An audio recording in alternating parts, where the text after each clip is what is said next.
সন্ত রামপালজি মহারাজ এমন একজন মহান সন্ত যিনি তার সদ্ভক্তি, তত্ত্বজ্ঞান, করুণা এবং সেবার মাধ্যমে সমাজে এক নতুন দৃষ্টান্ত স্থাপন করেছেন। সন্ত রামপালজি মহারাজের নেতৃত্বে তার সকল সতলোক আশ্রম থেকে সমাজ কল্যাণের অসাধারণ কাজ সমাজকে সোনালী ভবিষ্যতের এক নতুন আশা দেখিয়েছে। সন্ত রামপালজি মহারাজের কাছ থেকে নাম দীক্ষা গ্রহণের পর লক্ষ লক্ষ মানুষের ক্যান্সার, এইডস ইত্যাদির মতো দুরারোগ্য রোগ সেরে গেছে।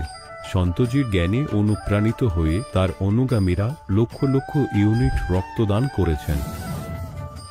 সন্তজি লক্ষ লক্ষ বোন ও কন্যার যৌতুক মুক্ত বিবাহ করিয়েছেন। সন্তজি লক্ষ লক্ষ মানুষকে নেশা থেকে মুক্তি দিয়েছেন। কোটি কোটি ভেঙে যাওয়া পরিবার আবার জোড়া লেগেছে। সন্তজির আশ্রমে সমাগমের সময় বিনামূল্যে চক্ষু চিকিৎসা, দন্ত চিকিৎসা প্রদান করা হয়। সন্ত রামপালজি মহারাজ সময়ে সময়ে পরিবেশ রক্ষার উদ্দেশ্যে ব্যাপক পর্যায়ে বৃক্ষরোপণ করেন। সন্তজি অভাবীদের তাৎক্ষণিক ত্রাণ সরবরাহের জন্য অ্যাম্বুলেন্স পরিষেবা চালু করেছেন। সন্তজি তার অনুগামীদের দেহদানের জন্য অনুপ্রাণিত করেন, যাতে মানবতার সেবা এবং চিকিৎসা ক্ষেত্রে উন্নতি হতে পারে।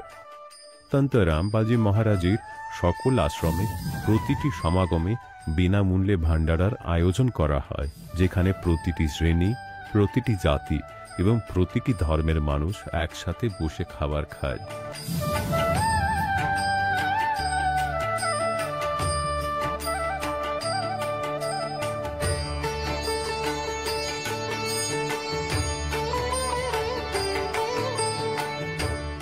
সন্ত রামপালজি মহারাজের আশ্রমে হাজার হাজার বয়স্ক মানুষ সম্মান এবং ভালোবাসার সাথে জীবনযাপনের সুযোগ পান। তাদের খাওয়া, থাকা এবং স্বাস্থ্যের সম্পূর্ণ দায়িত্ব সন্ত রামপালজি মহারাজ গ্রহণ করেন। অনাথ শিশুদের জন্য সন্ত রামপালজি মহারাজের সকল আশ্রম কোনো আশীর্বাদের চেয়ে কম নয়। এখানে শিক্ষা, সংস্কৃতি এবং ভবিষ্যতের জন্য উন্নত সুযোগ প্রদান করা হয়। বন্যা হোক, ভূমিকম্প হোক বা মহামারী, সন্ত রামপালজি মহারাজ এবং তার অনুগামীরা সবসময় অসহায় মানুষের জন্য সবার আগে দাঁড়িয়ে থাকেন। কোভিড মহামারীর সময় সন্ত রামপালজি মহারাজের আশ্রম থেকে কোটি কোটি মানুষের জন্য খাবার, ওষুধ এবং জীবন রক্ষাকারী সামগ্রী সরবরাহ করা হয়েছিল। দরিদ্রদের সাহায্য হোক বা কোনো শোষিত ও নিপীড়িত শ্রেণীর অধিকার ও সম্মানের লড়াই, সন্ত রামপালজি মহারাজ সবসময় তাদের কণ্ঠস্বর সরকারের কাছে পৌঁছে দিয়েছেন এবং তাদের যথাযথ ন্যায় বিচার প্রদানে গুরুত্বপূর্ণ ভূমিকা পালন করেছেন। সমাজে আধ্যাত্মিক এবং সামাজিক মূল্যবোধ সম্পর্কে সচেতনতা বৃদ্ধিতে সন্ত রামপালজি মহারাজ প্রতিটি পদক্ষেপে মানবতার সত্যিকারের সেবক হিসাবে প্রমাণিত হয়েছেন। সন্ত রামপালজি মহারাজের জীবন আমাদের শেখায় যে সত্যিকারের সেবা হলো সেই সেবা যা নিঃস্বার্থভাবে করা হয়। আসুন আমরাও সেই মহান সেবার কাজে এই মহান সাধকের সাথে যুক্ত হই এবং সন্ত রামপালজি মহারাজের কাছ থেকে নাম দীক্ষা নিয়ে আমাদের জীবনকে ধন্য করি।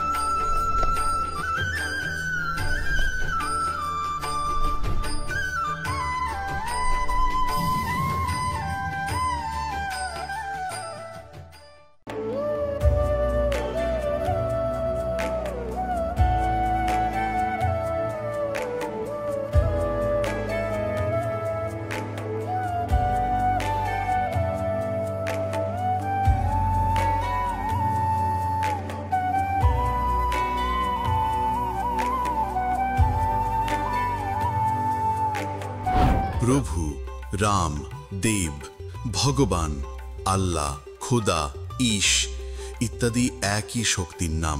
তিনি কেমন, কোথায়, কিভাবে খুঁজে পাওয়া যাবে, তাকে কে দেখেছে?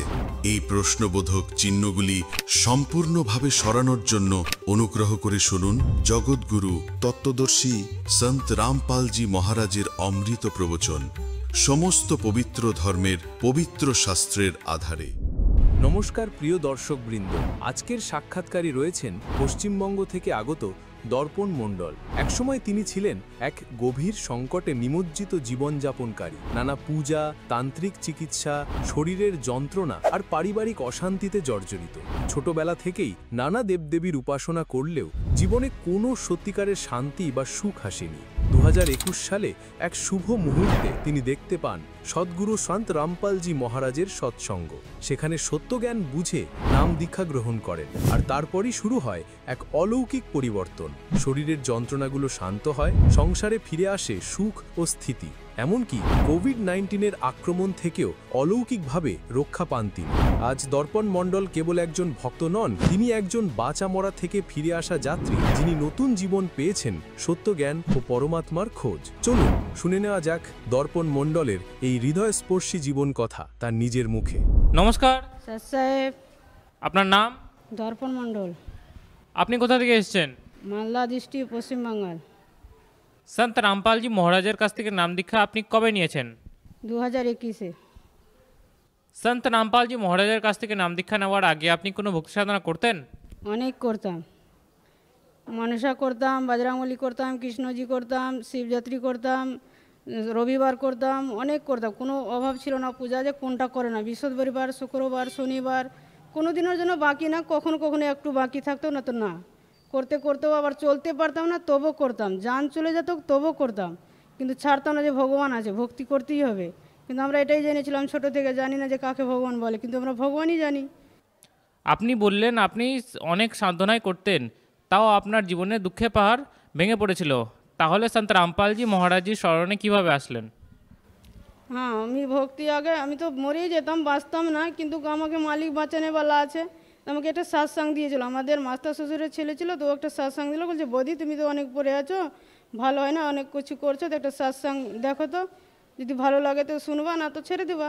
তো আমি শুনতে লাগলাম। আমি তো পড়ালেখা নেই যে বই পড়তে পারবো, আমি শুধু সৎসঙ্গ দেখতে লাগলাম। বাড়ির সবাই সৎসঙ্গটা দেখতে লাগলো। তখন ফার্স্টে মোবাইল দিয়েছিলাম, মোবাইলে সৎসঙ্গ দেখতে দেখতে যখন আমি দেখলাম তো আমার অনেক সুখই লাগলো। আমি সৎসঙ্গ শুনতে শুনতে কিছুটা লাভ পেয়েছি, অনেক সুন্দর লেগেছে, আমি হাঁটতে চলতে পারছিলাম।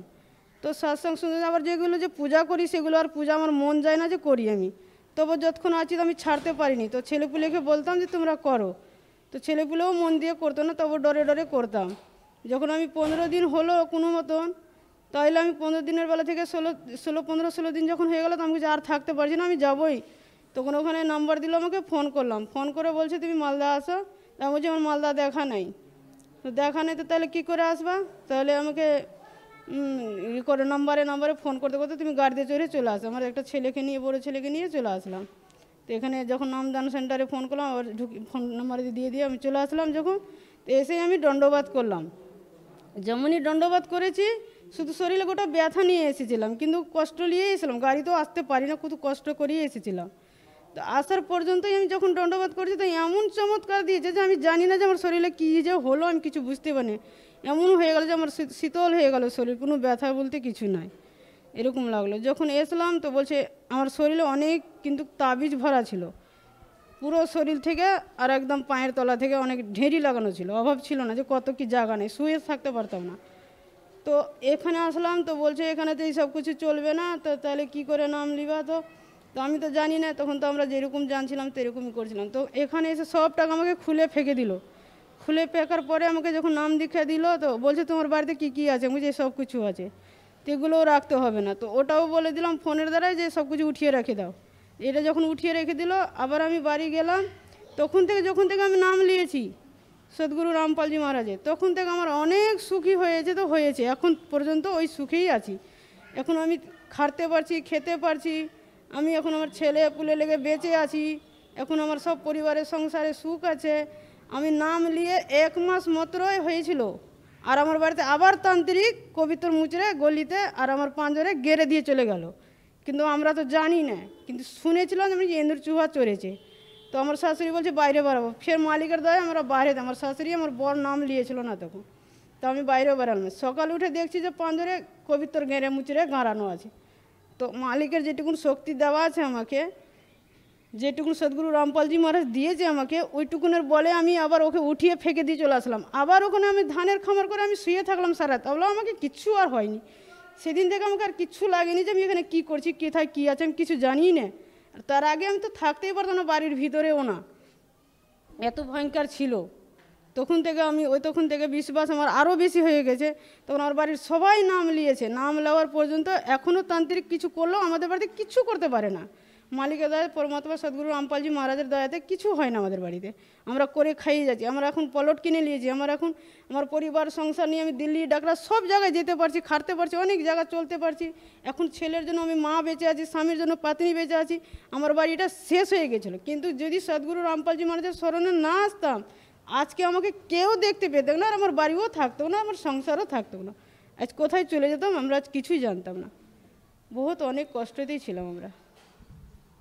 আপনি বললেন সন্ত রামপালজি মহারাজের স্মরণে আসার আগে আপনার অনেক অসুবিধা ছিল, তারপরে সন্ত রামপালজি মহারাজজির স্মরণে এসে আপনার অনেক লাভ হয়।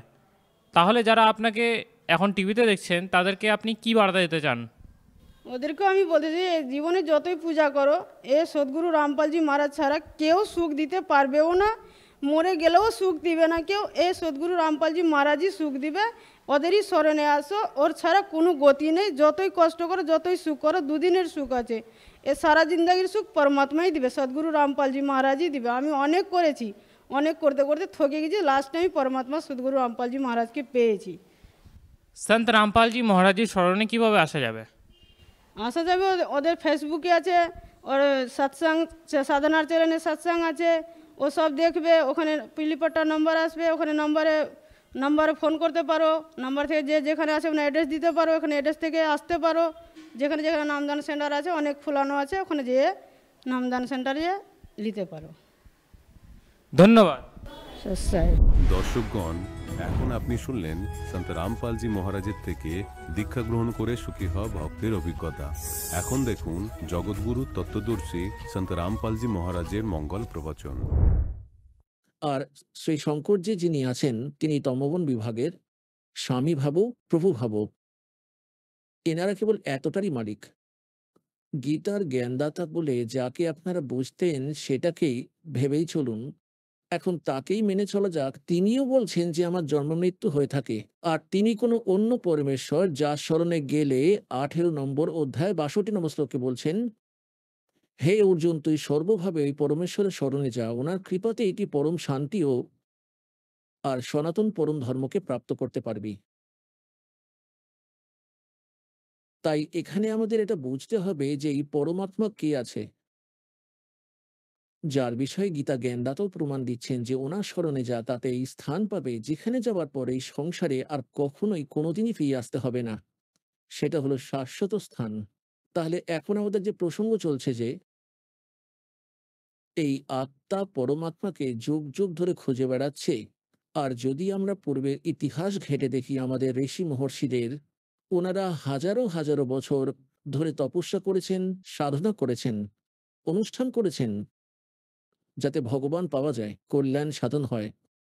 কিন্তু যদি ওনাদের বলা পথ সঠিক হতো, তাহলে সেই মার্গে উনি আমাদের বলে থাকতেন, তাহলে আমরা সবাই সেখানে চলে যেতাম আর গোটা পৃথিবী ফাঁকা হয়ে যেত।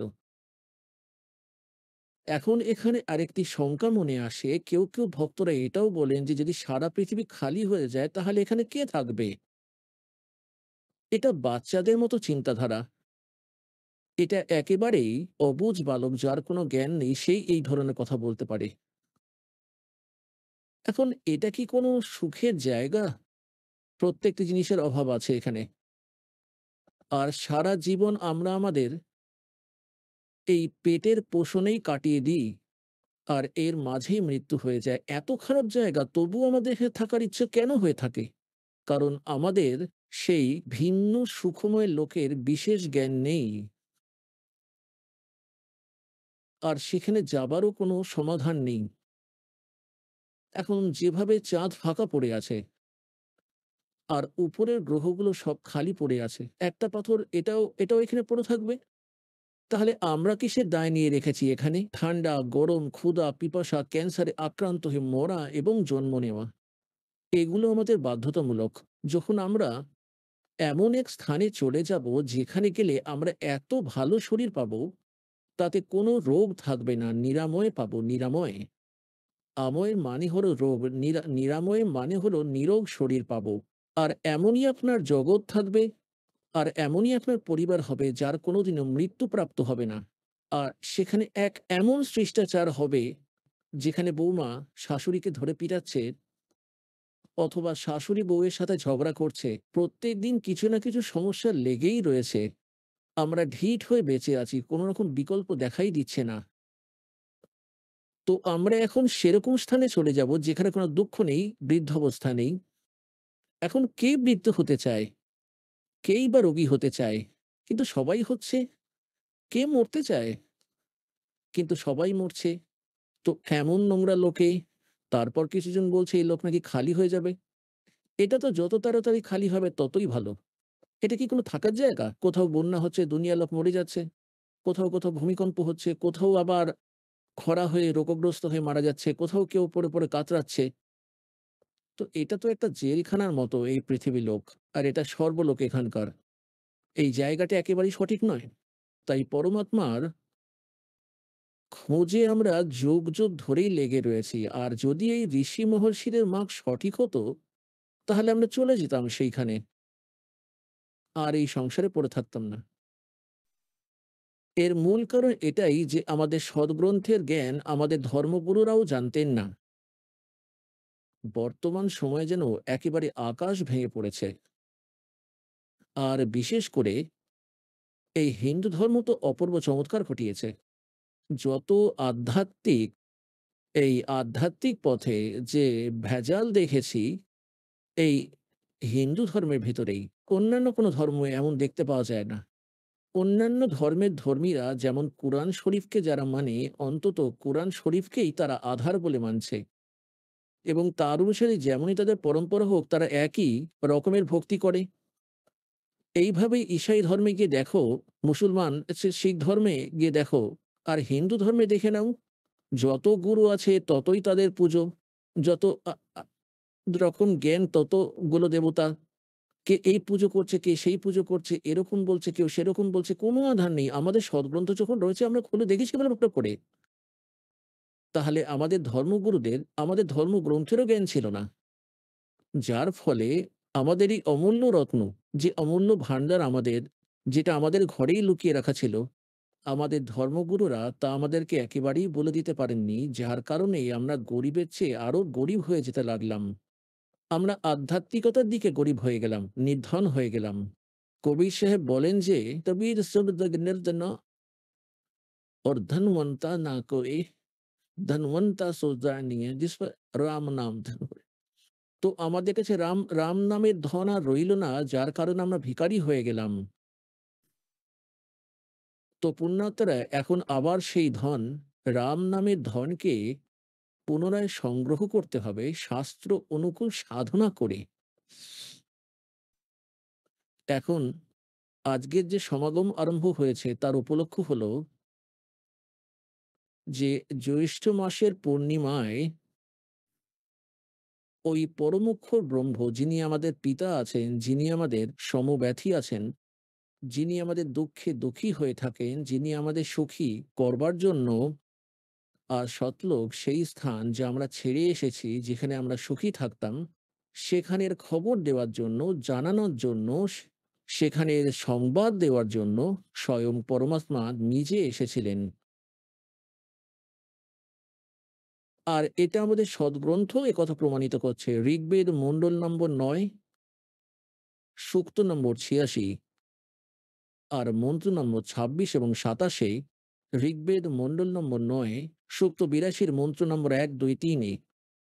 ঋগ্বেদ মণ্ডল নম্বর 9 সূক্ত 20 নম্বর 1। ঋগ্বেদ মণ্ডল নম্বর 9 সূক্ত 94, 94 মন্ত্র 1।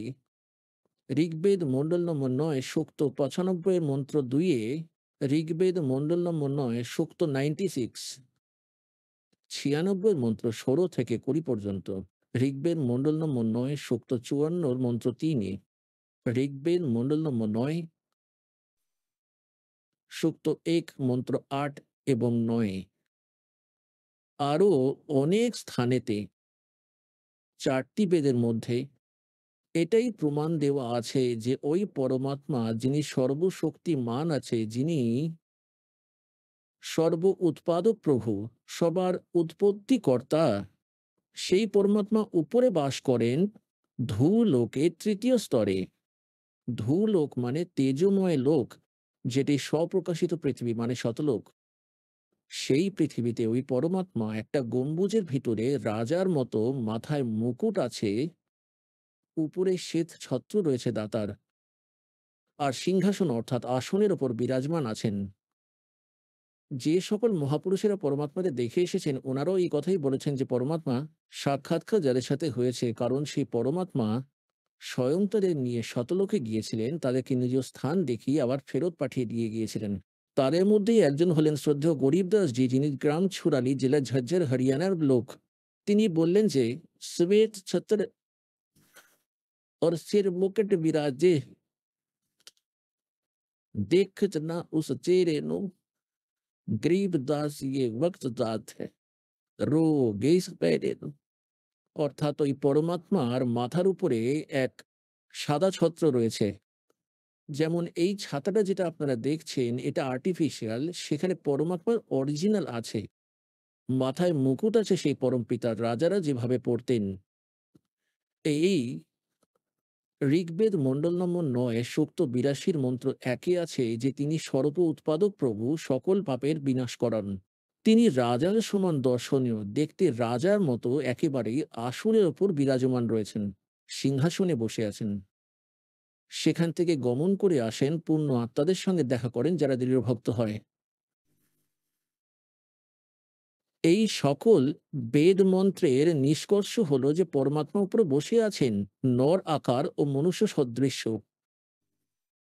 যে সকল মহাপুরুষেরা পরমাত্মাকে দেখেছেন তারা বলেছেন, আমরে হি হুনিয়ার হ্যাঁ হামরা সৃজনহার, আমাদের সৃজনহার, আমাদের ভগবান, আমাদের উৎপত্তিকর্তা, আমাদের মতোই চেহারা ওনার, আমাদের মতোই দেখতে, হুনিয়ার আমাদের মতোই স্বরূপযুক্ত।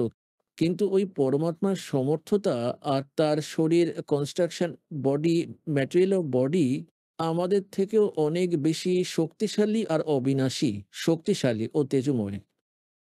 তো শতলোকে যাওয়ার পর প্রত্যেক প্রাণী, প্রত্যেক জীব হংস বলা হয়, হংস।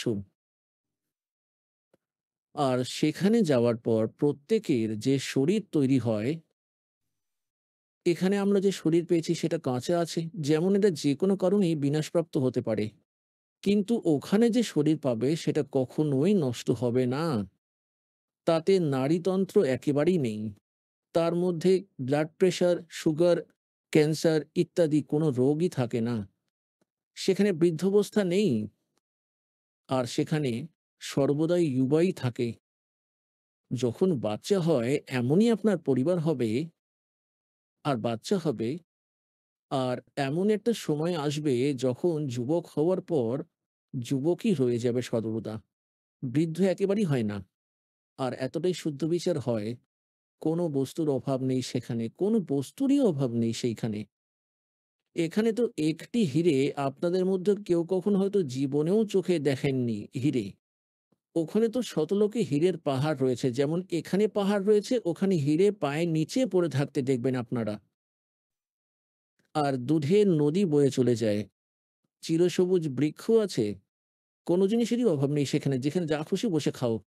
আর সব খাবার আপনাদের, সব ধরনের খাবার। যেমন পরমাত্মা যখন কাশীতে এসেছিলেন, ১২০ বছর থেকেছিলেন, তখন কেউ মজা করে বলেছিলেন মিথ্যে চিঠি বিলি করে দেয় কবির ভগবানের নামে, যে সব সাধুসন্তরা আসুন, আর কবির সাহেব ভান্ডারা দিচ্ছেন। আর সেই সময় লীলা করছিলেন দাতা, একটি গরিব, একেবারেই এক সিম্পল ভক্তের মতো। ঝুপড়িতে থাকতেন উনি, দুবেলার কষ্টে শিষ্টে খাওয়ার জোগাড় করতেন। আর তার দুয়ারেই ১৮ লক্ষ ব্যক্তি এলো। তখন সেই পরমাত্মা স্বয়ং গেলেন শতলোকে নিজ স্থানে। আর সেখান থেকে ৯ লক্ষ বলদের উপরে বোঝাই করে সব তৈরি করা জিলিপি, কচুরি, পকোড়া, দই বড়া, বোঁদে, লাড্ডু সবকিছু ভরে ডাল, ভাত, খান্ড, ক্ষীর সবকিছু তৈরি করা। সেখানে সেকেন্ডের মধ্যে এসে গেল। সেখানে সকল বস্তু উপলব্ধ রয়েছে। তো সেখানে কোনো রাগ নেই, বিদ্বেষ নেই। এখানে তো আমরা জমির ভাগাভাগি নিয়ে লড়াই করে থাকি। সম্পত্তি সেখানেই থেকে যায় আর মানুষের মৃত্যু হয়। এমন মনোবৃত্তি খারাপ হলো কেন আমাদের? কারণ প্রথমত আমাদের জ্ঞান নেই। আর দ্বিতীয়ত আমাদের সাথে ভগবান নেই। যখন আমাদের সাথে ভগবান থাকবে আর জ্ঞান হবে, তখন আমাদের কোনো জিনিসের অভাব এখানে থাকবে না। যতক্ষণ আপনি এখানে থাকবেন, আপনার সুরক্ষা হবে আর আপনার বাচ্চাদের সুরক্ষাও হবে। তাই তো আমরা ভগবানের খোঁজ করতে থাকি, যাতে আমাদের পরিবারও সুখী থাকে, আমরাও রোগমুক্ত থাকি, আমাদের অকাল মৃত্যু না ঘটে। তাহলে মৃত্যু তো এটা মানি আমরা যে বৃদ্ধ বয়সে তো মরতেই হবে, কিন্তু মধ্যিখানে না মরি। তো এই নোংরা লোকেও এই তো সেই নাশবন স্থানেও ওই অবিনাশী পরমাত্মা কবির দেবের স্মরণে আসলে তবেই আমরা এই সুখ প্রাপ্ত করতে পারবো। তো এই জ্ঞান আজ পর্যন্ত আমাদেরকে কেউ বলেনি, কিন্তু পরমাত্মা স্বয়ং এসে বলার চেষ্টা করেছিলেন। ১৩৯৮ থেকে ১৫০০-১৮০০ সাল পর্যন্ত ১২০ বছর পরমাত্মা এখানে থেকেছিলেন। এক গরিব তাঁতির ভূমিকা, এক নির্ধনের ভূমিকা পালন করেছিলেন। এখন সেই ভূমিকা, কারণ ৫ দিনের ভিতর এই সমাগমের মাধ্যমে আপনাদেরকে পরমাত্মার বিষয়ে বিস্তারিতভাবে যতটা আমার এই বুদ্ধি কাজ করবে দাসের, আপনাদের সব কথা শুনবো তাহলেই বুঝতে পারবেন चारों युग में संत पुकारे, को के कहा हम हेल रे, हीरे माणिक मोती बरस ये जग चुगता ढेल रे।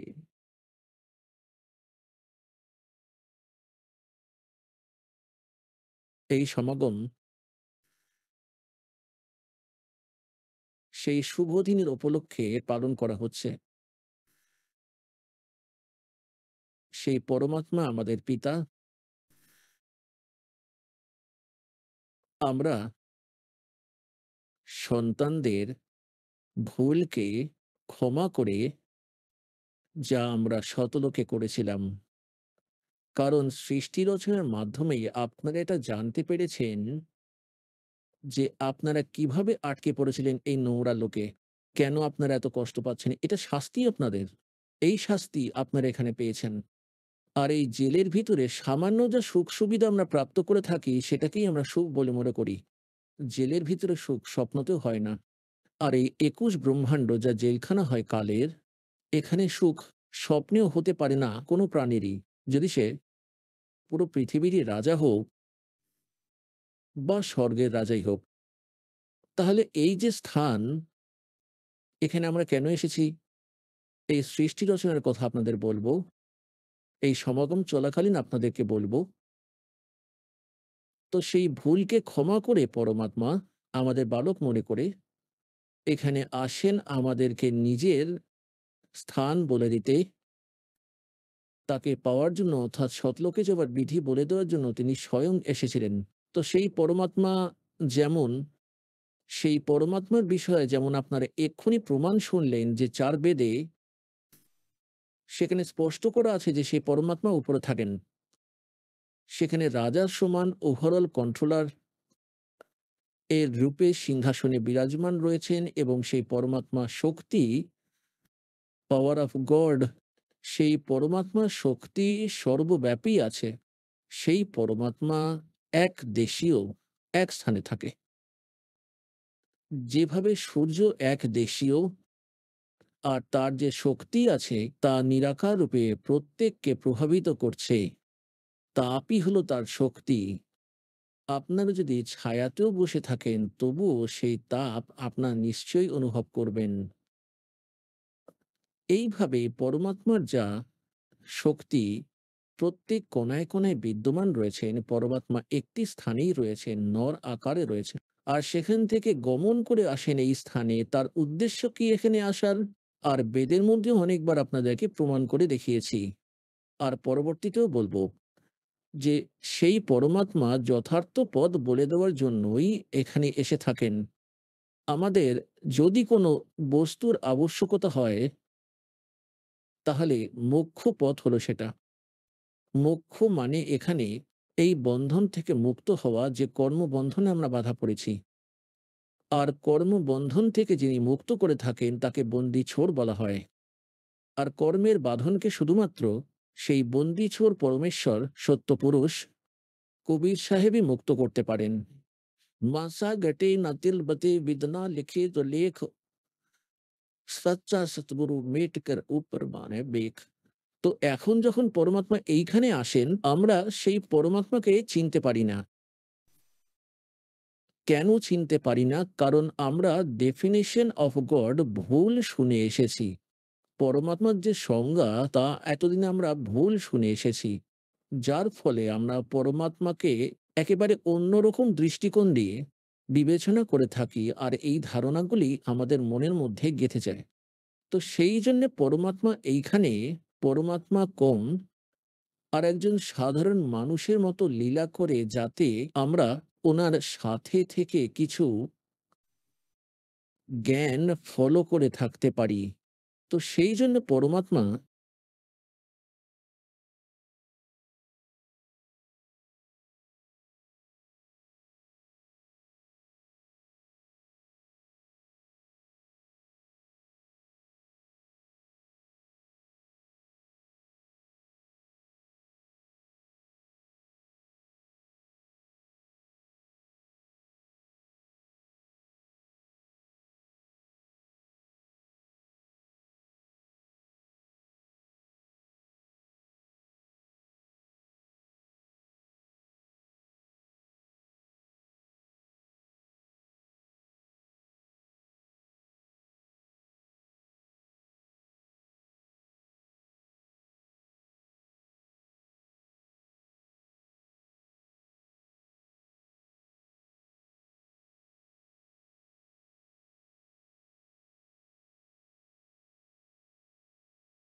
কি বানিয়ে ছেড়ে রেখে যান। এখন সেই সাক্ষীরা, সেই যারা সাক্ষী হয়েছিলেন পরমাত্মা ভগবান, তারাই পেয়েছেন। ওনারা তার সাথে আমাদের পবিত্র সদ্গ্রন্থে দুজনে একসঙ্গে মিলে প্রমাণ করে দিল যে যে পরমাত্মা কেমন, কোথায় থাকেন, তার নাম কি, তাকে পাওয়ার বিধি প্রক্রিয়া কি আছে, যার দ্বারা পরমাত্মাকে প্রাপ্ত করতে পারবো। আর যা সদ্গ্রন্থে লেখা আছে, যারা পরমাত্মাকে প্রাপ্ত করেছেন সেই মহাপুরুষদের নিজ অনুভবের যে ওনার নিজের অমলবাণী রয়েছে, এফিডেভিট আছে, সেই দুটি মিলে যায়, তাহলে আপনাদের আর সংশয় থাকবে না। তাহলে সংশয় থাকবে না আমরা যেটা করছি যে ভুল না ঠিক আছে, তাহলেই বিশ্বাস হয়ে যাবে। এই জন্যে সেই পরমাত্মা বলেছেন যে সেই পরমাত্মা 4 যুগেই এসে থাকেন। তিনি স্বয়ং এসে এখানে নিজে জ্ঞান দিয়ে থাকেন। অথর্ববেদ কাণ্ড নম্বর 4 অনুবাদ নম্বর 1 মন্ত্র 1 থেকে 7 পর্যন্ত এই সমগ্র সৃষ্টি রচনা কোড ওয়ার্ডে দেওয়া আছে। যে সেই পরমাত্মা হলেন কবির সাহেব, কবির দেব, আর তিনি সকল ব্রহ্মের, পরব্রহ্মের আর সকল ব্রহ্মাণ্ডের রচয়িতা, রচনহারও, এবং তিনি নিজের দ্বারা রচিত সৃষ্টির বিষয়ে একমাত্র তিনিই স্বয়ং সঠিকভাবে বলে থাকেন। অন্যেরা তো নিজের বিচার বুদ্ধি অনুযায়ী বলে থাকে। দেবী পুরাণে নিজের বিচারধারা তুলে ধরেছে। এমনটা শুনতে পাওয়া যায় যে জ্ঞান এবং অজ্ঞানের ভিত্তিতেই আমি বলছি যে যেখানে জ্ঞান রয়েছে সেখানে অজ্ঞান কোথায় থাকলো। এখন অল্প হালুয়াতে অল্প পরিমাণে বালি ঢেলে দেওয়া হয়, তাহলে তার স্বাদটাই একেবারে বিশ্রী হয়ে যাবে। এই প্রকারে সে পরমাত্মা স্বয়ং আসেন। আর কি বলে থাকেন, চারো युग में संत पुकारे, उको के कहा हम हेल रे, हीरे माणिक मोती बरसे, ये जग चुगता ढेल रे। পরমাত্মা বলেন, আমি 4 যুগেই এসেছি। আর 4 যুগে এসে প্রিয় আত্মাদের সাথে সাক্ষাৎকার করি, যাদের সন্ত বলা হয়। আর আমরা আওয়াজ লাগিয়ে লাগিয়ে, কুক কাহা হাম হেল রে, কুক মানে উচ্চ স্বরে গর্জে চেঁচিয়ে বলেছে, আওয়াজ লাগিয়ে লাগিয়ে বলেছে যে যে সাধনা তুমি করছো সেগুলো ভুল আছে, এই পুজো আর্চা ভুল, তোমরা এই সাধনা করো। শাস্ত্রবিধি ত্যাগ করে মন মর্জি আচরণ করছে, তারা শুধু পাথর বয়ে বেড়াচ্ছে। ইয়ে জগ চোগ তার ঢেল রে, হিরে মানিক ভেবে কাঁকর পাথর জড়ো করে বেড়াচ্ছেন তো দেখছি আপনারা। আর এদিকে আমরা শাস্ত্র অনুকূল সাধনা ও মন্ত্রের দ্বারা হিরে মানিক মুক্ত বর্ষা করে বেড়াচ্ছি, যার ফলে আপনি মোক্ষরূপী হিরে প্রাপ্ত করতে পারবেন। আপনার জীবন সুখের হবে। আমরা জ্ঞান কিन्हे না শুনিয়া, पर भी लेन जात है दुनिया। আমার বলা জ্ঞান কেউ শুনল না, কেউ শুনতে পেল না, আর সেখানেও নিতে চলে যায়।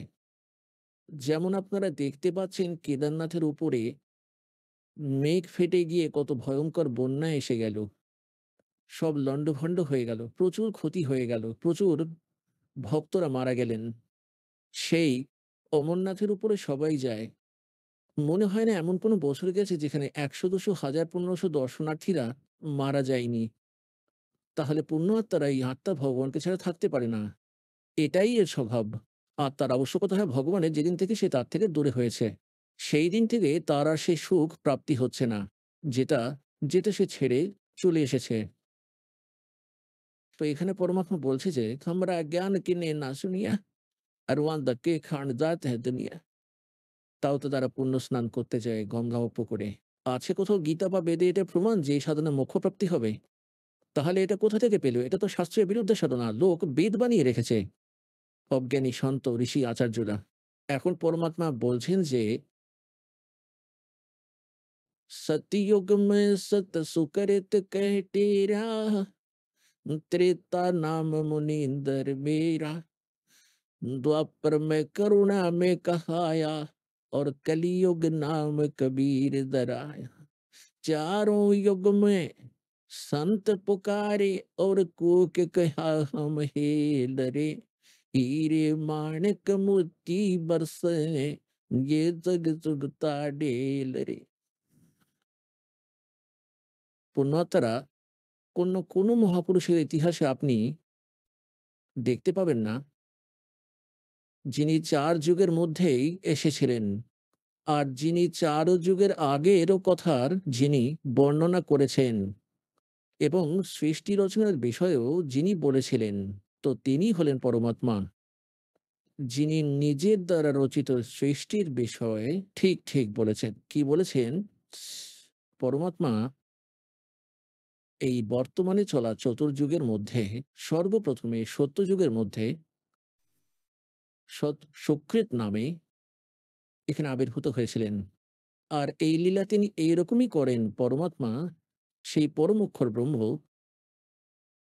ইনফ্যাক্ট বাস্তবে যদি কোনো ভগবান থেকে থাকেন, পরমাত্মা থেকে থাকেন, তিনি একজনই। পরমাত্মা একজনই, প্রভু অনেকজন। পূর্ণ আত্মারা ধীরে ধীরে আপনারা শিশু আছেন, এই আধ্যাত্মিক মার্গে যখন আপনারা পিএইচডি করে ফেলবেন তখন এই কোড ওয়ার্ডগুলোকে বুঝতে পারবেন। এখন তো আমরা সবাইকেই ভগবান বলি, সবাইকেই পরমাত্মা বলে থাকি, কিন্তু সবশেষে আপনারা শুধুমাত্র একজনই পরমাত্মাকে দেখতে পাবেন। যেমন শ্রীমদ্ ভগবদ গীতার অধ্যায় নম্বর 15 শ্লোক নম্বর 16 আর 17-তে 3 পুরুষের কথা বলা হয়েছে। একজন খরপুরুষ, একজন অক্ষর পুরুষ। খরপুরুষ ইনি হলেন ব্রহ্ম, যার লোকে আমরা রয়েছি। ইনি কাল, ইনি 21 ব্রহ্মাণ্ডের পুরুষ, ইনি 21 ব্রহ্মাণ্ডের স্বামী এবং ইনি 21 ব্রহ্মাণ্ডের মালিক। কেবল 21 ব্রহ্মাণ্ডের।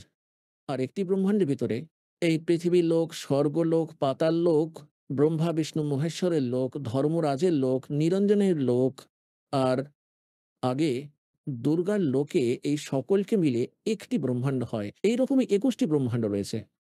তার প্রভু এবং তার স্বামী হলেন এই ব্রহ্ম, কিন্তু তিনি পরমাত্মা নন, তিনি হলেন কাল। আর 7 সংখ্যক ব্রহ্মাণ্ডের স্বামী যিনি পরব্রহ্ম, যাকে অক্ষর পুরুষ বলা হয়, তিনিও স্বামী 21 ব্রহ্মাণ্ডের, 7 সংখ্যা ব্রহ্মাণ্ডের, কিন্তু তিনি পরমাত্মা নন। তাহলে পরমাত্মা তিনিই হন যিনি শ্রেষ্ঠ আত্মা হন। আর শ্রেষ্ঠ আত্মা তিনিই হলেন যিনি কাউকে দুঃখ দেন না। সুখ ছাড়া তার সংবিধানে আর কোনো কিছুই নেই। সেই পরমাত্মা হলেন সত্যপুরুষ, যিনি অসংখ্য ব্রহ্মাণ্ডের স্বামী, আর তার সাথে পরমাত্মাও তিনি। উনি সত্যপুরুষ। যেমন শ্রীমদ্ ভগবদ গীতার অধ্যায় নম্বর 15 শ্লোক 16 আর 17-তে 3 পুরুষ আছেন। একজন খরপুরুষ, একজন অক্ষর পুরুষ। খরপুরুষকে আমরা কাল বলি, ব্রহ্ম বলি, খরব্রহ্মও বলে থাকি। আর অক্ষর পুরুষকে অক্ষর ব্রহ্মও বলা হয়, আবার পরব্রহ্মও বলা হয় সন্তের ভাষায়। আর তৃতীয় জন তিনি হলেন পরমাত্মা, তাকে পরমক্ষর ব্রহ্ম বলা হয়, সত্যপুরুষও বলা হয়, আবার পরমেশ্বরও বলা হয়। সত্য পুরুষ, সৎ মানে অবিনাশী, পুরুষ মানে প্রভু, পরমাত্মা। সেই তৃতীয় পুরুষ, যার বিষয়ে গীতার অধ্যায় নম্বর 8 শ্লোক নম্বর 1 অর্জুন জিজ্ঞেস করছেন যে ভগবান, আপনি গীতার অধ্যায় নম্বর 7 শ্লোক নম্বর 29 বলেছেন যে তৎব্রহ্মকে জেনে সমগ্র অধ্যায়ের সাথে পরিচিত, সকল কর্মের সাথে পরিচিত, কেবল সাধক জন্ম ও মৃত্যুর থেকে মুক্তি পাওয়ার চেষ্টা করে, সংসারের কোনো বস্তুর প্রতি তার ইচ্ছা থাকে না। তাই সে এমনই এক তৎব্রহ্ম। অষ্টম অধ্যায় প্রথম মন্ত্রে গীতায় জিজ্ঞেস করেছেন, কিম তৎব্রহ্ম? সেই তৎব্রহ্ম কি? কে হলো সেই তৎব্রহ্ম? গীতার অধ্যায় নম্বর 8 শ্লোক নম্বর 3 গীতা জ্ঞানদাতা বলেছেন যে তিনি পরমোক্ষ ব্রহ্ম, সেই সর্বশক্তিমান পরমাত্মা, পরম অক্ষর ব্রহ্ম, তিনি সর্বশ্রেষ্ঠ। পরম মানে শ্রেষ্ঠ, অক্ষর মানে অবিনাশী, আর পুরুষ মানে ব্রহ্ম মানে পরমাত্মা। আর যেমন অক্ষর পুরুষ বলা হয়েছে পরব্রহ্মকেও, অক্ষর মানে অবিনাশী, কিন্তু এখানে পরম অক্ষর পুরুষ বলা হয়েছে যিনি বাস্তবে অবিনাশী পরমাত্মা, তিনি শ্রেষ্ঠ, সর্বশ্রেষ্ঠ। এখন যেমন একটি স্টিলের ধাতু দীর্ঘ সময় টেকসই থাকে একটি মাটির পাত্রের তুলনায়। যেমন একটি মাটি দিয়ে তৈরি, একটি স্টিল দিয়ে তৈরি করা হোক, তবে সেই মাটির তুলনায় সেই স্টিলের পাত্র স্থায়ী বেশি দিন, কিন্তু তার বিনাশ হবে একদিন, তাতে জং পড়বে না, কিন্তু আসল সময়ে কখনো মরচে ধরে না। মনে করো উনি এই 3 নম্বর ম্যাটেরিয়ালটি। তো সেই পরমাত্মা, পরমক্ষর ব্রহ্ম তেমন। গীতার অধ্যায় নম্বর 15 শ্লোক নম্বর 16 এবং 17 নিষ্কর্ষ আছে, এই এই পৃথিবী লোকে, এই নাশবান লোকে দুজন প্রভু সুপ্রসিদ্ধ, একজন খরপুরুষ আর একজন অক্ষর পুরুষ। আর এনাদের অধীনে যত প্রাণী আছে এরা সবাই নাশবান। জীবাত্মারা তো কেউই মরে না, পশু পাখির আত্মারও মরে না। তো এটা তো সম্পূর্ণ আলাদা বিষয়। আবার 15 নম্বর অধ্যায় 17 নম্বর শ্লোকে এও বলা আছে যে উত্তম পুরুষ তো অন্য কেউ। উত্তম পুরুষ মানে শ্রেষ্ঠ ভগবান পুরুষোত্তম। তিনি তো এই দুজনের থেকেই আলাদা, খরপুরুষ আর অক্ষর পুরুষের থেকে। আর পরমাত্মা ইতি উদাহরতে, যাকে পরমাত্মা বলা হয়ে থাকে, পরমাত্মা শ্রেষ্ঠ, শ্রেষ্ঠ আত্মা, যিনি কখনো দুঃখ দেন না কাউকে। যিনি 3 লোকে প্রবেশ করে সকলের ধারণ পোষণ করেন, তিনি হলেন অবিনাশী পরমাত্মা। তাই এই পরমাত্মা, পরমেশ্বর, যিনি তৃতীয় নম্বরের ভগবান আছেন, তিনিই আমাদের সকলের জনক আছেন। আর একমাত্র তিনিই হলেন সবার আসল পরমাত্মা। বাকিরা হলেন স্বামী, প্রভু আছেন। তো এখানে আপনাদের সকলকে এখন ধীরে ধীরে জ্ঞানের কথা বলবো। তো কি বলা হয়েছে যে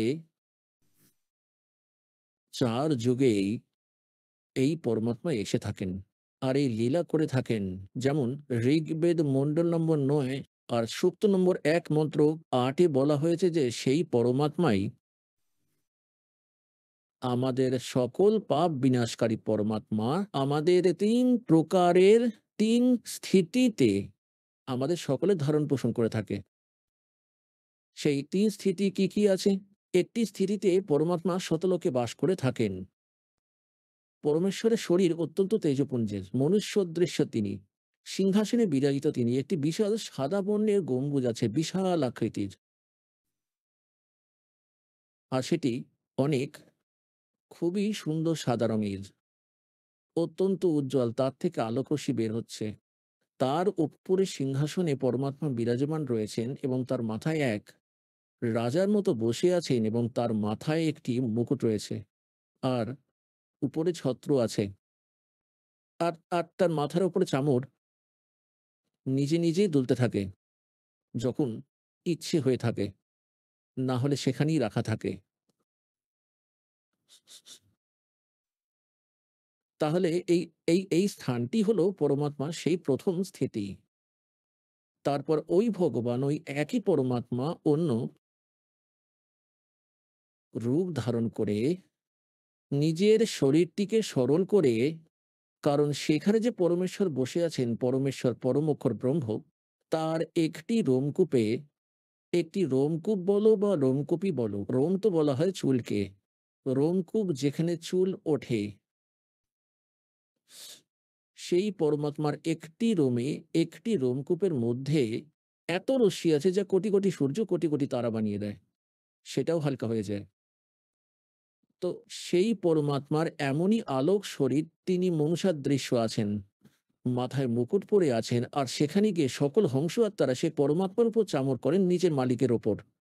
যারা এখান থেকে মুক্ত হয়ে যান তারা সোজা ভগবানের কাছে পৌঁছে যায়, তার চরণে প্রণাম করে সেই পরমাত্মা প্রত্যেককে বুকে জড়িয়ে ধরেন, সবাইকে আদরের সহিত চামর করে এবং তারপর তাদেরকে বলেন যে বেটা আরামের সাথে থাকো, এটা তোমাদের তৈরি করে রাখা প্রাসাদগুলো ফাঁকা পড়েছিল, বিশ্রাম করো, তোমাদের দ্বারা ভুল হয়েছিল, এখন তো ফিরে এসেছো। বলা হয় সকলের পদ ভোলা যদি বিকেল হতেই ফিরে আসে তাহলে তাকে ভোলা বলা হয় না। আমরা তো যুগ ধরে পথ ভরেছি এখানে। তো সেখানে এটি হলো প্রথম স্থিতি।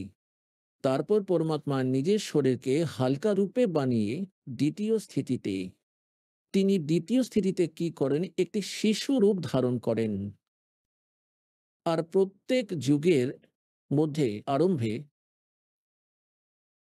একটি সরোবরে এসে এক নবজাতক শিশুর উপর ধারণ করে একটি পদ্মফুলের উপর বিরাজমান হন। তিনি কোনো মায়ের গর্ভে জন্ম নেন না। আর পরমাত্মার এর সকল ব্যবস্থাই করেন। তারপর সেখান থেকে কোনো নিঃসন্তান দম্পতি তাকে তুলে নিয়ে যান। আর ধীরে ধীরে যেমন বাচ্চা বাচ্চা শিশুর মতোই যখন পরমাত্মা নিজে লীলা করেন, ছোট বয়সেই 4-5 বছর বয়স থেকেই ইনি বড় বড় পণ্ডিতদের হারিয়ে দিতে থাকতেন।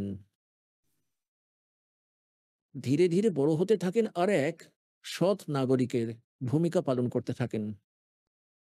নিজের হাত দিয়ে কাজ করে খুবই সামান্য রোজগার করতেন, ঝুপড়িতেই থাকতেন, কারণ তখনকার দিনে তো এই মহল ইত্যাদি এগুলো খুবই কম ছিল, বেশিরভাগই কুঁড়ে ঘর ছিল সবই।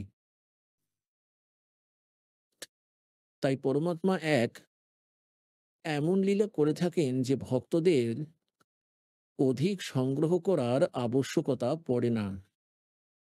ভক্ত সেই হয় যে লোক সেই লোকের পরম্পরা থেকে সরে গিয়ে আধ্যাত্মিক পরম্পরা অনুযায়ী নিজের জীবন নির্বাহ করে। এই অনুযায়ী যে চলবে তাকেই ভক্ত বলা হয়। অন্যথায় ভক্তিপথে চলা যে ব্যক্তি, কেউ মার্গের পথে চলছে, যাত্রা করছে, তো সে যতটা সম্ভব কম ভার নিয়ে চলার চেষ্টা করবে। আর এটা আপনারা খুব ভালোভাবে জানেন, আগেকার দিনে যারা যাত্রাপথে বেরোতেন তারা পায়ে হেঁটে যেতেন, আর তারা কাঁধে একটা শুধু থলে ঝুলিয়ে নিতেন, তার মধ্যে চাদর আর ধুতি পাঞ্জাবি, নাথিং এলস। বলার মানে এইটাই যে আমাদের সকলকেই সৎলোকে যেতে হবে। আর আমরা যদি এইখানেই অতিরিক্ত চাপ দিয়ে নিই, এই ঘর আমার, এই গাড়ি আমার, ৫টা প্লট নিয়ে নিয়েছি, হুম, এত বিঘা জমি বানিয়ে নিয়েছি, রাজা হয়ে গেছি, এই রাজ্য আমার, এই সবকিছুকে মাথায় বয়ে নিয়েছে, এক পাও চলতে পারছে না। যখন আমাদের জ্ঞান হয়ে যাবে যে আমাদের এতটা ভার নেওয়া উচিত নয়, যা আমাদের যাত্রায় বাধা দেয়, তাই যতটা সম্ভব কম সংগ্রহ করুক। আর এই যে পরম্পরা আমরা তৈরি করে রেখেছি, এটাই আমাদের দুঃখের মূল কারণ আছে। বিয়ে বাড়িতে লোক দেখানো, ড্রামা করা, নাচ গান করা, ডিজে বাজানো, এসব আবার কি? আমরা এরকম অনেক দেখেছি। প্রথম দিন ডিজে বাজানো হচ্ছে ছেলের বিয়ে আছে বলে, বিশ্ব তোলপাড় করে ফেলেছে, পরদিন সেই ছেলেই দুর্ঘটনায় মারা যায়। তারপর সবাই মাথা চাপড়ে কাঁদছে, এরপর বাজাও ডিজে। এরকম নোংরা লোকে। আর আমরা এই ধরনের পরম্পরা বানিয়ে নিজেদের জীবন নষ্ট করছি। যৌতুক নিয়ে নিচ্ছি, লোক দেখানো যৌতুক দেয়। আমাদের এগুলো একেবারেই করা উচিত নয়, কারণ আমরা সারা জীবন যে উপার্জন করি তার পুরো উপার্জনটা এই বিয়ে আর বাড়িতে লাগিয়ে দিচ্ছি। তাহলে আমাদের সিম্পল বাড়ি যতটা ভগবান বলবেন ততটাই বানানো উচিত। চাই খড়ের চাল দিয়ে বানিয়ে নিন, দয়া করেন ভগবান, তাহলে একটা বাড়ি বানিয়ে নিন আপনার অবস্থা অনুযায়ী। একটা ভালোভাবে বানানো কুঁড়ে ঘরও ঠিক ততটাই কাজ করবে যা আপনার বড় বিল্ডিং কাজ করবে। আজকালকার পাকা বাড়ির তুলনায় মাটির ঘরগুলো ঠান্ডা গরমের থেকে আমাদের বেশি ভালো করে রক্ষা করে। এখনকার এসিও কাজ করবে না যা মাটির ঘরগুলো কাজ করত। তাহলে যেমনই হোক, দেশ কাল পরিস্থিতি এখন বদলেছে। আমরা যেমনই ঘর বানিয়ে থাকি না কেন, শুধু যাতে ভগবানকে ভুলে না যাই। আর এই পরম্পরাগুলোকে কমাতে হবে, যাতে আজকাল যেমন একটা নিয়মে দাঁড়িয়ে গেছে, আমরা মেয়েদেরকে শত্রু বানিয়ে ফেলেছি ভ্রান্ত পরম্পরার কারণে। কারণ মেয়ে জন্ম হলেই আমরা ভেবে নিই যে এটা বোঝা হয়ে চাপলো আমাদের ওপর, কারণ মেয়েদের বিয়ে দিতে হবে, ২-৪ লাখ টাকা খরচ করতে হবে, তবে কেউ গ্রহণ করবে। পরে তার বাচ্চা হবে, নানান রোগ অসুস্থতা, আজ এটা কাল সেটা, তাদের জন্য নানান অনুষ্ঠান। এইসব জিনিসের দরকার কি আছে? এগুলো এগুলো আমাদেরই বানানো, ম্যান মেড, গড মেড নয়। আর আর এগুলো আমাদেরকেই বন্ধ করতে হবে। তো বেটি দেখবে সবাই চাইবে যে মেয়ে সন্তান হোক, তাহলে আমাদের কাঁধে অযথা ভার থাকবে না। তো মেয়ে ছাড়া ছেলেরা আসবে কোথা থেকে? যদি মেয়ে না হয় তাহলে বিয়েই কাকে করবে, যদি কারো মেয়ে সন্তানই জন্ম না হয়? আমাদের বুদ্ধির ওপর পাথর চাপা পড়ে আছে। আমরা ভগবানের থেকে দূরে সরে গিয়ে সমাজে জড়িয়ে পড়েছি আর সমাজের দৃষ্টিকোণ দিয়ে চিন্তা ভাবনা করছি। এখন এই সবকিছু থেকে বেরিয়ে আসতে হবে, তবেই আমরা ভক্তি করতে পারবো। আমাদের শতলোকে যেতে হলে এই নিয়ম মর্যাদাগুলো পালন করতে হবে। যদি তুমি একজন শিক্ষার্থী হয়ে থাকো, তাহলে শিক্ষার্থীর মতোই কাজ করো।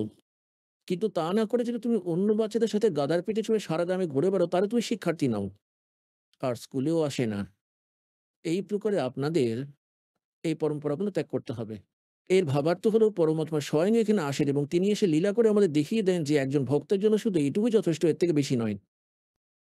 কবির সাহেব বলেন যে আহাজ না বেড়িয়া গেলম বিবিত উসারে গর তো ৩.৫ হাত বাইগনাত পড়ে যায়।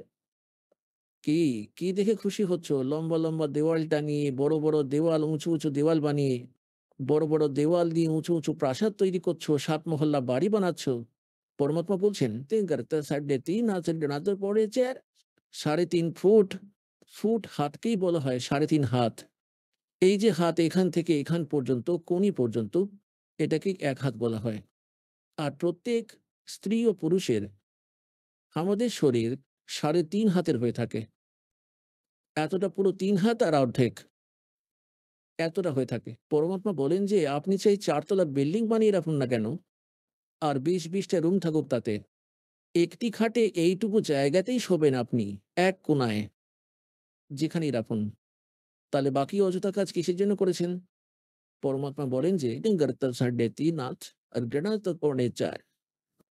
বলার মানে এটা নয় যে একেবারে মাপ নিয়ে 3.5 হাত বানান। এর অর্থ হলো প্রয়োজনের চেয়ে বেশি বানানোর কোনো দরকার নেই।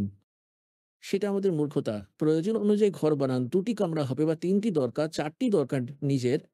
পরিবার অনুযায়ী ঘর বানান। যদি একটাতেই কাজ হয় তাহলে অপরাহ্নে কেন কষ্ট করতে যাব? ভক্তি করাই একমাত্র উদ্দেশ্য।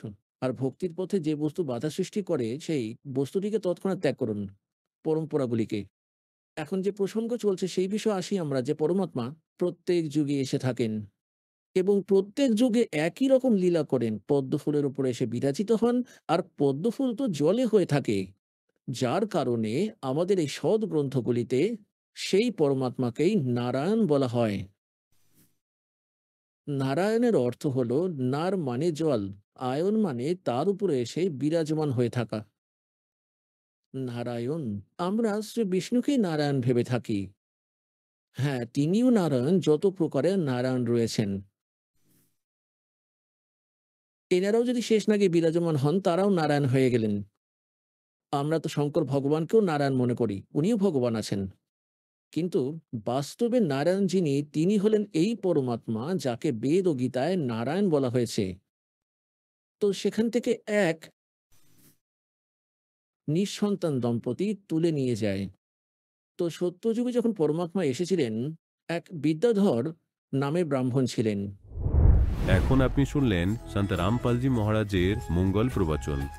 আসুন এখন শুনি সন্ত রামপালজি মহারাজের থেকে নাম দীক্ষা গ্রহণ করে এবং সদ্ভক্তি করে আশ্চর্যজনক লাভ অর্জনকারী অনুগামীদের অভিজ্ঞতা। নমস্কার দর্শকবৃন্দ, আজ আমরা শুনব বিহারের কাটিয়ার জেলার এক ভক্ত শ্যামল মণ্ডলজির অসাধারণ এক জীবন কথা। নাম দীক্ষার আগে তিনি ছিলেন কৃষ্ণ ভক্ত। পাশাপাশি ব্রহ্মা, বিষ্ণু, মহেশ, দুর্গা অনেক দেবদেবীর উপাসনায় মগ্ন। বহু বছর ভক্তি করেও তিনি পাননি কাঙ্ক্ষিত ফল, বরং শারীরিক ও মানসিক কষ্টে ভুগছিলেন প্রতিনিয়ত। একদিন গ্রামের এক মাসির পরামর্শে তিনি পড়ে ফেলেন জ্ঞান গঙ্গা পুস্তক, আর সেই জ্ঞানই তাকে পথ দেখায়।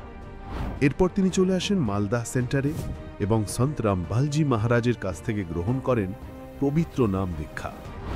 নাম জপ শুরু করার পরেই তার জীবনে আসে এক অভাবনীয় মোড়।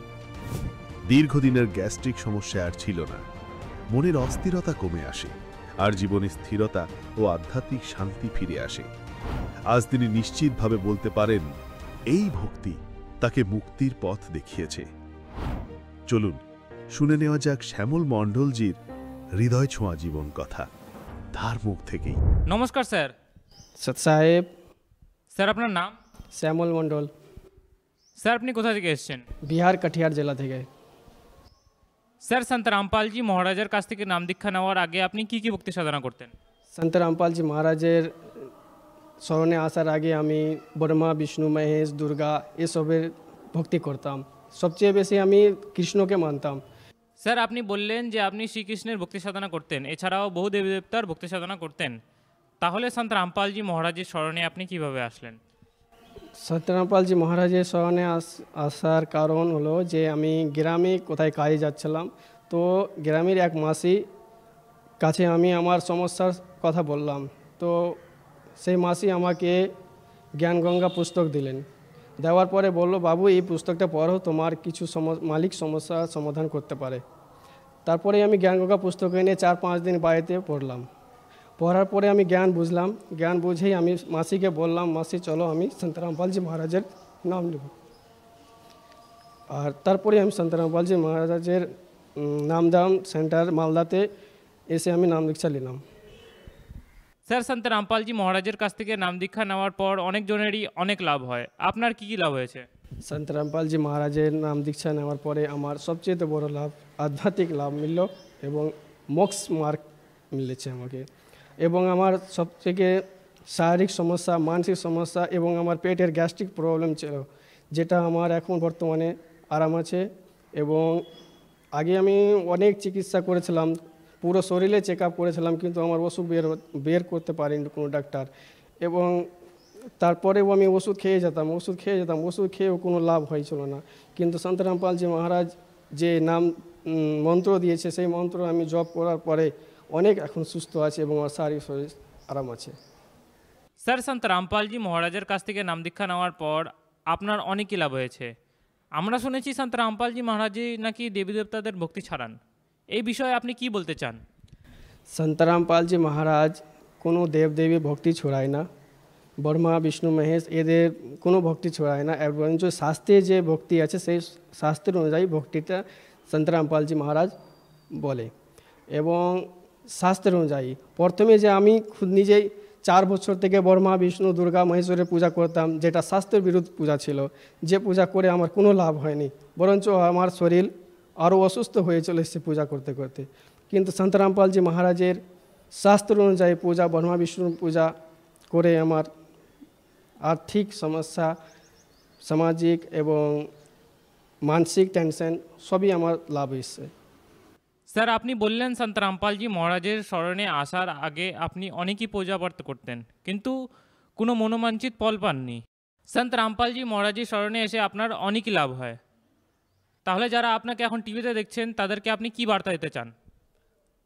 সবাইকে আমি এই বার্তা দিতে চাই যে যেমন আমার সন্তরামপালজি মহারাজের ভক্তি করে যেমন লাভ হয়েছে, তো আপনারাও সন্তরামপালজি মহারাজের নাম দীক্ষা নিয়ে আপনারাও আপনার জীবন কল্যাণ করান। স্যার, সন্ত রামপালজি মহারাজের কাছ থেকে নাম দীক্ষা কীভাবে নেওয়া যায়?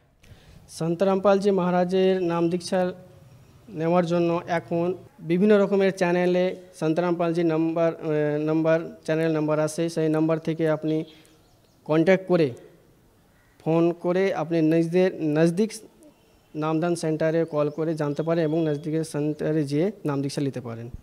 ধন্যবাদ স্যার। সৎ সাহেব।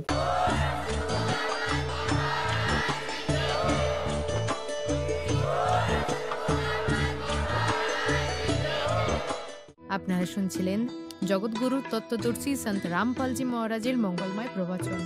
অধিক তথ্য জানার জন্য ভিজিট করুন আমাদের ওয়েবসাইট www.jagatgururampalji.org।